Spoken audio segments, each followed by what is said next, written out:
So he gives so much, so generously. You know, he considers himself obligated to his devotees. Even though our service is not very good quality or even very great quantity, or not even for a very long time. Just for a few years, somehow or other, we serve the Lord under the direction of his pure devotee. And the Lord himself becomes obligated. And he actually feels like he's not doing enough to help his devotees.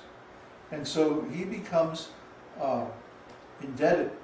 He feels indebted. Oh, I looked up that verse. Napareham. Napareham. I cannot repay your service. He feels like that. He actually feels like that. And he accepts even a little bit of service as a great deal. And he rewards it. And there are many, many stories, especially in Vishnu Purana and Padma Purana, about how Krishna gave a great result for even just a little service. I told one story the other night. I'm going to tell another one. One time there was a thief, and he saw this beautiful jewel on the helmet of the deity in the temple. And he thought, I'm a great thief, I must steal this jewel. So he waited until the darkest night in the rainy season, and the rain is pouring down in sheets. Nobody wants to go out, you know, everyone's hiding inside. And so he goes out in the middle of the night, and he climbs over the temple wall, and then he jumps down into the garden in the mud, you know.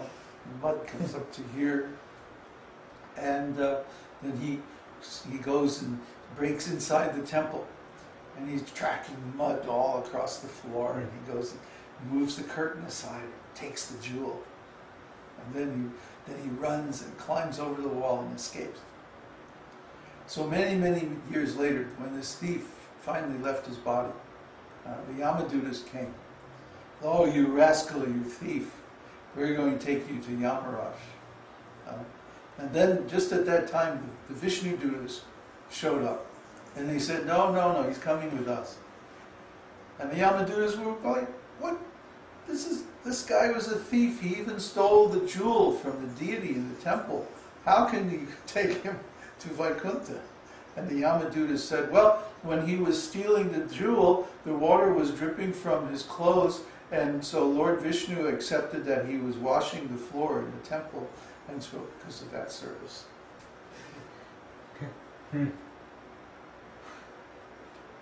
see, this is Krishna. He does not see our bad qualities. He doesn't see. One of the 1,000 names, or there's two of them actually. I can't remember what they are right now, but one means he blinks, the other one means he never blinks.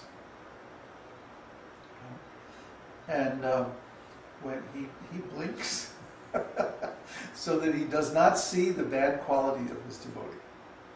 He doesn't look at that. But he's always very aware of the good qualities. He only sees the service devotees do. He doesn't see any of the offenses and like that. But Krishna's devotees may see the offenses, and then, then there's some problem. But Krishna himself, he doesn't care for all this.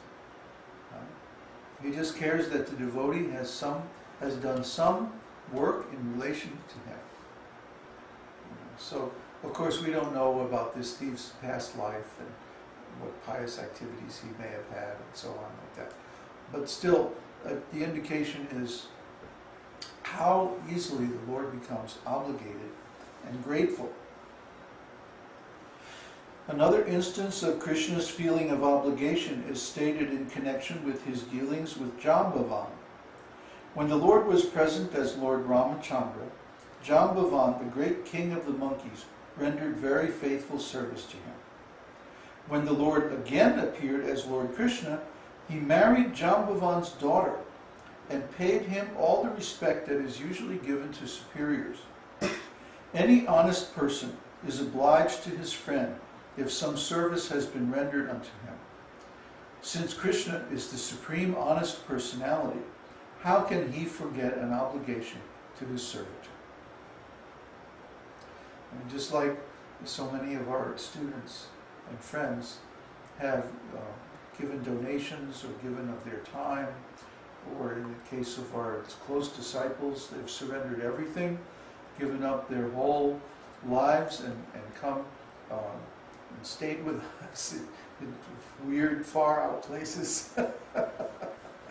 Like we were just in the mountains of Chile.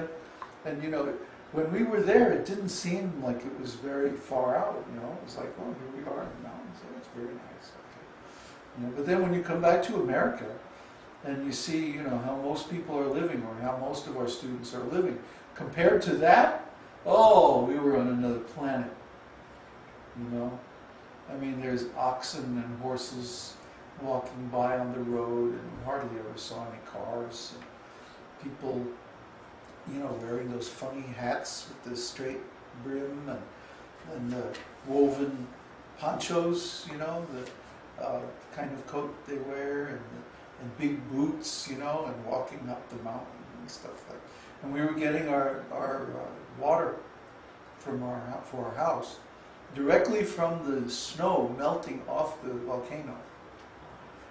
I mean, this is, you know, this is where we got our water. We were right at the edge of the town, and from there on was just jungle, all the way up.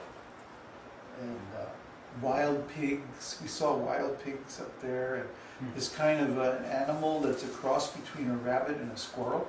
Mm. Yeah, very weird looking animal. I can't even find a picture of it. I was going to post something. Very weird. And you know, everybody has horses and cows, and all the plowing work is done with oxen. You know, it's very natural, very, very primitive in a sense. But still, we had internet, we had DSL, wireless phone, and you know, we had all modern conveniences. You know, but Krishna now is calling us to India. So now we're going to go to another far out place where there's all temples and lots of devotees and lots of beautiful Vedic arts and stuff like that. I think we're going to be happier. But it was good, that austerity that we did. You see, these boys made so much advancement, because I mean, literally, sometimes it would rain for a week straight, and we would just be inside the house, chanting, studying, preaching, doing our different services, you know, cooking, offering, like that. And they learned so much, and they made so much advancement just because of their sincere, concentrated service for a long period of time, over 6 months in that one place. And before that, we were in Santiago, and it was the same. Even though we were in the city, still we were just like, we might as well be in the middle of nowhere, because we didn't hardly go out of the house. So anyway, Krishna becomes obliged when his devotees give up so-called material pleasures, and they sincerely surrender to him and do nice service. He becomes very obliged, very grateful. Number 18, determined. Any person who observes regulative principles and fulfills his promises by practical activity is called determined. As far as the Lord's determination is concerned, there is an example of his dealings in the Harivamsa. This is in connection with Lord Krishna's fighting the king of heaven, Indra, who was forcibly deprived of the Parijata flower. Parijata is a kind of lotus flower grown on the heavenly planets. Once, Satyabhama, one of Krishna's queens, wanted that lotus flower, and Krishna promised to deliver it.